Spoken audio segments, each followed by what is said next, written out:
నోరు అదుపులో పెట్టుకోకుంటే తోలు తీస్తాం అంటూ హెచ్చరించారు మంత్రి. ఎవరిని? మాజీ మంత్రి కారుమూరి నాగేశ్వరరావుని.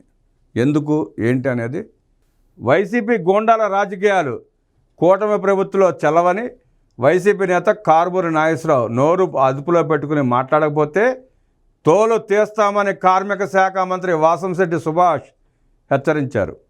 జగన్ పెట్టిన వైసీపీ పార్టీ రాజకీయ గూండాలకు, రౌడీలకు, అవినీతి పరులకు పుట్టినిల్లు లాంటిదని, అటువంటి పార్టీకి ప్రజలు చెంప చెళ్ళుమనిపించినా కారుమూరి ఇంకా మొరుగుతూనే ఉన్నాడని ధ్వజమెత్తారు. జగన్ 5 ఏళ్ల నేర సంస్కృతిలో కారుమూరి కూడా సూత్రధారేనని, ముఖ్యంగా బీసీలను హతమార్చిన ద్రోహి అని గుర్తు చేశారు.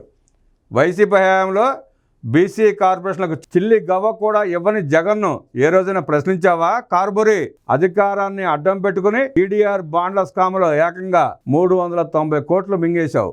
ఇక్కడ కొంచెం లెక్క తేడా వచ్చినట్టుంది.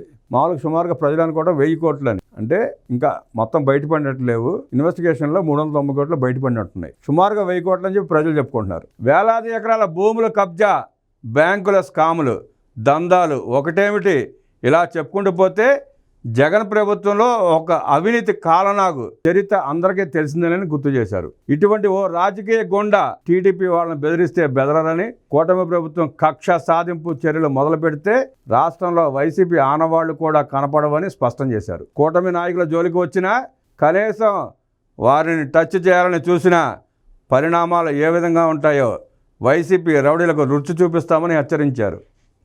వైసీపీ అధికారాన్ని అడ్డం పెట్టుకొని భారీగా అవినీతికి పాల్పడిన కారుమూరి లాంటి అవినీతి నాగుల కోరలు పీకేసి కటకటాలకు పంపిస్తామని హెచ్చరించారు.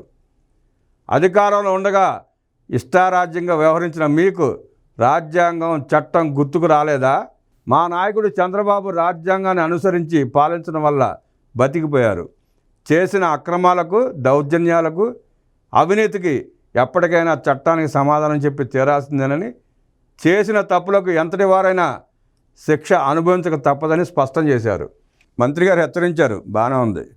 కాకపోతే నిన్న కారుమూరి నాగేశ్వరరావు మన ఏలూరులో మాట్లాడిన మాటలకి సుమోటోగా కేసు రిజిస్టర్ చేసి లోపలేస్తే బాగుండేది. పోలీసులు కూడా గమనించాలి. ఇలాంటివి చాలా ప్రమాదకరమైన మాటలు రాష్ట్రంలో అశాంతిని నెలకొల్పి ప్రజల్లో కక్షల కార్పణ్యాలు పెంచి మాట్లాడే మాటలు చూస్తూ ఊరుకుంటే రేపటి నుంచి సామాన్యుడు కూడా మాట్లాడే అవకాశం ఉంటుంది. మాజీ మంత్రి అయినంత మాత్రాన నోటికి ఏది వస్తే అది మాట్లాడతామంటే కుదరదు, చట్టం ఒప్పుకోదు.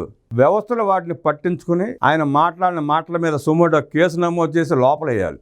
నరికేస్తా, ఇంట్లోంచి లాక్కొచ్చి కొడతానంటే పబ్లిక్గా చెప్పినా కూడా ఇంకా పోలీసులు కేసు నమోదు చేయకుండా ఆ మనిషిని బయట తిరగనిస్తున్నారంటే వ్యవస్థలు కూడా ఆలోచించుకోవాలి ఒకసారి.